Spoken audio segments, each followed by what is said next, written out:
Hello guys, మనం ఈ ఎపిసోడ్లో లూప్ కంట్రోల్ స్టేట్మెంట్స్ అంటే ఏంటో క్లియర్గా అర్థం చేసుకుందాం. ముందుగా లూప్ కంట్రోల్ స్టేట్మెంట్స్ అంటే normal flow of execution of కోడ్ని చేంజ్ చేసే దాంట్లోని లూప్ కంట్రోల్ స్టేట్మెంట్స్ అంటారు. దీంట్లో ఉన్న టైప్స్ గురించి తెలుసుకుందాం. ముందు break loop control statement use చేసి మనం లూప్ని మొత్తానికి స్టాప్ చేయొచ్చు ఎప్పుడు ఏదైనా ఒక కండిషన్ అనేది సాటిస్ఫై అయినప్పుడు. దీనికి ఒక రియల్ లైఫ్ ఎగ్జాంపుల్ చెప్తాను. ఒక బాక్స్లో డిఫరెంట్ కలర్ ఆఫ్ బాల్స్ ఉన్నాయి. దాంట్లో నేను గ్రీన్ కలర్ బాక్స్ తీయాలనుకుంటా. సెర్చ్ చేసినప్పుడు గ్రీన్ కలర్ బాక్స్ దొరికినప్పుడు నేను ఇంకా సర్చింగ్ అనేది ఆపేస్తాను. ఇది బ్రేక్ లూప్ కంట్రోల్ స్టేట్మెంట్కి ఒక ఎగ్జాంపుల్. దీనికి కోడ్ చూద్దాం. For I in range 1 to 6 దాన్ని ప్రింట్ చేసినప్పుడు 1 నుంచి 5 దాకా ఉన్న నెంబర్స్ అన్నీ ప్రింట్ అవుతాయి. దాంట్లో ఇఫ్ i = 3 అది ఉన్నప్పుడు బ్రేక్ అని రాసా.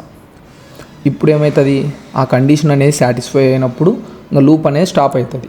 నెక్స్ట్ ఉన్న ఇటరేషన్లోటి జరగవు. Next continue loop control statement. Continue loop control statement use చేసి మనం ఏదైనా ఒక పర్టికులర్ ఇటరేషన్ని స్కిప్ చేయొచ్చు. స్కిప్ చేసి goes to the next iteration. దీని యొక్క కోడ్ చూద్దాం. For I in range 1 to 6 ఇప్పుడు దీన్ని ప్రింట్ చేస్తే 1 నుంచి 5 దాకా ఉన్న నెంబర్స్ అన్నీ వస్తాయి.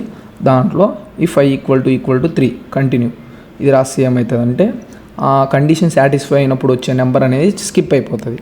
స్కిప్ అయిపోయి నెక్స్ట్ ఇటరేషన్ని ఏం డ్యామేజ్ చేయదు. Next pass loop control statement. Pass loop control statement అనేది ఒక ప్లేస్ హోల్డర్ స్టేట్మెంట్ పైథాన్లో. మనం ఇది యూస్ చేస్తే ఏం జరగదు, అంటే డూ నథింగ్ అండ్ కంటిన్యూస్.